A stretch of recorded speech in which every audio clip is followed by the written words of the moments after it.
it, Nick. Indianapolis Colts have had an incredible offseason and free agency period this year, and I didn't think it was possible for it to get any better. But there's a story out there saying that it can, and I think you have more on this. Yep, you're right. So Kevin Patra over at NFL.com has a piece out talking about this. He said the Indianapolis Colts might not be done making splash plays this offseason.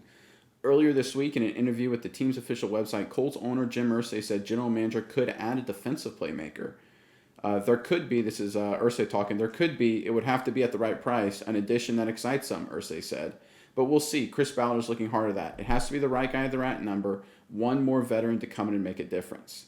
So, Miles, obviously the Colts, big offseason, moving off Carson Wentz, bringing in Matt Ryan. They did do the trade for Yannick Ngakoue, moving Rock Ya-Sin to the Raiders to get Ngakoue. But like Irsay is alluding to here, the need to add a defensive playmaker is there. What do you think about this? I think he's absolutely right, because when you look at their defense, secondary is kind of weak. The front four could use another piece to kind of round it out. They have two very strong pieces in Buckner and Ngakoue. Kwity Paye is okay, and then the other defensive tackle, I don't even know who that guy is.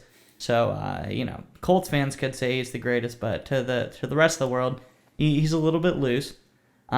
And then in their linebacking core, they're pretty strong. So it sounds to me that the options the Colts have here, the best options, would be look for another edge piece or look in the secondary to grow. And we have a couple of options that we believe would be the best fits for the Colts here. I'm going to go ahead and start off on the secondary options, and I'll let you cover the edge pieces.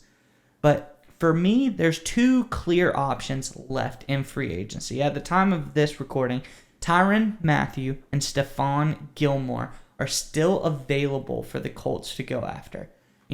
Both of them have pretty similar interception career numbers, 26 for Mathieu, 27 for Gilmore. So they're both big play guys. They get a lot of picks. They break up a lot of passes. But for me, Tyrann Mathieu seems like the better option here. He's a real great leader, like you say, a glue guy. He holds the team together. He's going to keep the secondary in sync. And for having such a soft secondary, especially after trading off of Rock Ya-Sin, I think that Mathieu is going to be a great addition to shore up the back of your secondary. If you can't get Mathieu, if someone else does get him, Stephon Gilmore is an excellent player talent-wise, a true lockdown corner. He's able to, basically erase one side of the field. The only concerns you have with him, and Matthew's had these too, but lately he's been doing well. There's some injury concerns with Gilmore the last couple seasons, but he seems like a great option. So either of these guys in the secondary would be a good fit for me. What do you think about the edge, Nick? Yeah, so the big guy, right, that I think is the perfect fit for the Colts is Jadaveon Clowney. Now, Clowney is much more than just a pass rusher. He is a quality pass rusher. But he's a disruptive force in the run game. He blows up so many plays. Clowney is the premier example. Just don't always look at stats for players. The guy can absolutely destroy an offensive game plan just with his explosive talent on the edge. He can play everywhere. He can put his hand in the dirt. He can be a stand-up guy. He's also a turnover machine. He can force turnovers. He can score with the ball in his hand, scoop and score. He can tip past the line of scrimmage. Just a playmaker to come in and fit in opposite Ngakoue. With the addition of a guy like Clowney, the Colts immediately go from one of the better defensive lines in football. If they can't get Clowney, I think that the natural backup is Melvin Ingram.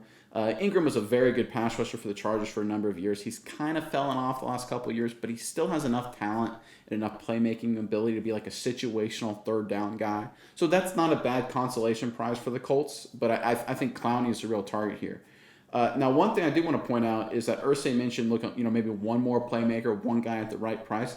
I think he's maybe underselling a little bit here. According to overthecap.com, the Colts have $22 million in free cap this year. Most of that because of accounting practices they got the Falcons to take most of the Matt Ryan hit this season. So they have a lot of money to go all in at defense. And we've seen the model in the NFL where you get your guy and you have the chance commit that year. We saw with the Rams, they brought in a lot of veterans. They won the Super Bowl. So, you talked about the secondary. I talked about some of the edge guys. I think the Colts could go after both. They could fill both needs this offseason with that cap space. I think that would be an incredible thing for the Colts. Ngakoue, who's a very, very productive pass rusher, averaging at least 8 sacks every year he's been in the league. I think he'd be paired up nicely with a Clowney who doesn't necessarily get all the sacks. He did get a fair few last season, but like you said, just like the dogs that you like to kind of have, he's a disruptive force of nature. So he's going to be there on the edge. Mathieu in the backfield, another disruptive guy in the backyard, ball hawk. If you can make these guys, bring them in, big playmakers, I think this sets the Colts up. Like we've been saying, they have Super Bowl aspirations in their future if they can get this defense short up on the back.